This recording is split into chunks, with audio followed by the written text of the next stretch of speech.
విశ్వసృష్టి పరమాత్మకు సాష్టాంగ నమస్కారములు.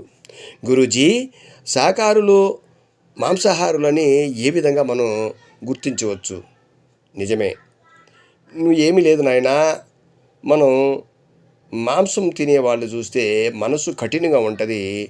అదే శాకాహారులైతే కూరగాయలు తినేవాళ్ళకు మనసు ఎప్పుడు కూడా కరుణతో కూడుకుని ఉంటుందయ్యా. అది ఎట్లా గురుగారు?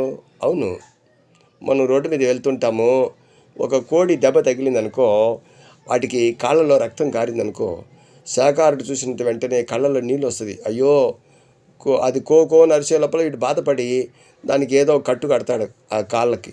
కానీ అదే మాంసాహారుడైతే అది చస్తే కానీ ఉప్పు కారం వేసుకుని తింటే భలే ఉండేది అని వీడు అనుకుంటాడు. ఇక్కడ అహింస పరమో ధర్మ లేదు. కాబట్టి భారతదేశంలో ఎప్పుడు కూడా అహింస పరమో ధర్మ పాటించాలి మిత్రమా. కాబట్టి శాకాహారుడికి కళ్ళల్లో నీళ్ళు వస్తే మాంసాహారుడికి నోళ్ళలో నీరు కారుతుంది. ఇదే వ్యత్యాసం నాయనా.